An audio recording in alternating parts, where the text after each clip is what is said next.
Elon Musk is a person who has no direct connection to the energy sector, no official government oversight, and was never appointed through a Senate confirmation process. And when I say unconfirmed, I mean that his candidacy was never considered, no one voted for him, and no official bodies approved him. He is just a random individual who, coincidentally, happens to be the richest person on the planet.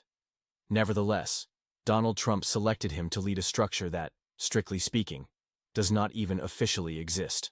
And now, here's what we have. Over the past few days, it seems that Elon Musk has taken control over the entire government system. 3 separate stories that have emerged in the media over the past 3 days paint exactly that picture. Musk is taking actions that, according to many legal experts, violate the law on a scale that is hard to overstate. The first incident, which drew attention, was reported on Friday. According to the reports, Musk is directing people who, despite the official absence of an organization, are working for him within the government apparatus. These employees blocked career civil servants from accessing the Office of Personnel Management Systems. This department is responsible for exactly what its name suggests. It manages government personnel. However, at one point, its employees found themselves locked out of their systems, unable to perform their duties. Thus, the situation looks extremely alarming.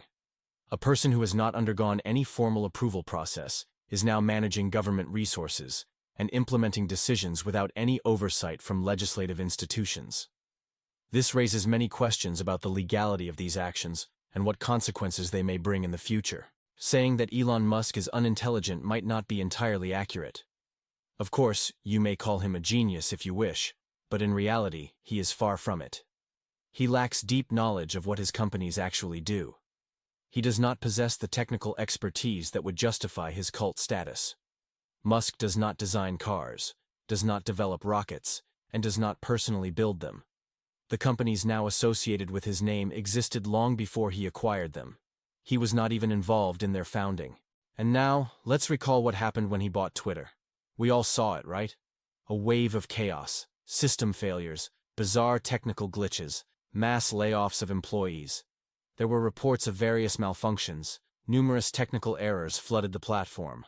All of this became a clear demonstration of what happens when Musk takes control of complex technological structures. So, it's hard to say for sure. Was this a case of deliberate localization of a computer system, or just another major technological failure caused by Musk? Perhaps it was simply another instance of his inability to manage such systems, which ultimately led to blocked access. Whatever the true cause, the responsibility for the situation lies squarely with Elon Musk. And what's most surprising, he does not even have official authority to carry out such actions. And this is only one of the 3 major stories that caught attention. The second story is no less significant. After a recent tragic airline incident which took place not in Washington, D.C., but in Philadelphia, the National Transportation Safety Board, NTSB, made an unexpected announcement. From now on, all official safety notifications regarding aviation, airline companies, and the aviation industry as a whole will be published exclusively through their official Twitter account, which is now called X. This announcement raised many questions. Why will such critical messages now only be distributed through a social network controlled by a private individual? Does this mean that vital flight safety information could be manipulated or inaccessible at critical moments?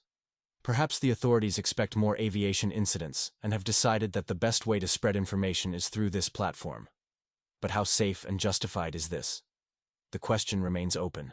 They have stated, no more email notifications, no more posts on other platforms. If you want to know what's happening in the government and whether flying is safe, you will have to follow Twitter updates, which, of course, is owned by Elon Musk.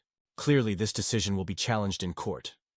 A government agency cannot use a private platform for official statements. This crosses legal boundaries. That was the second story. Now the third. Musk now has access to the files of Treasury Department employees and, essentially, to the financial data of all citizens: names, addresses, mortgage assessments, Social Security, and Medicaid, Medicare payments. All of this is now in his hands. Remember the recent concerns about TikTok being a threat due to data access? Well, Twitter is doing the exact same thing, only now at a governmental level. People working for Musk now have access to personal data of millions. What do we see? An oligarchy. The richest person on the planet, with no official government authority, is gaining control over state resources. He was not elected, not approved, yet he is making decisions that affect all of us. And the scariest part, no one can stop him. If this doesn't concern you, then nothing will.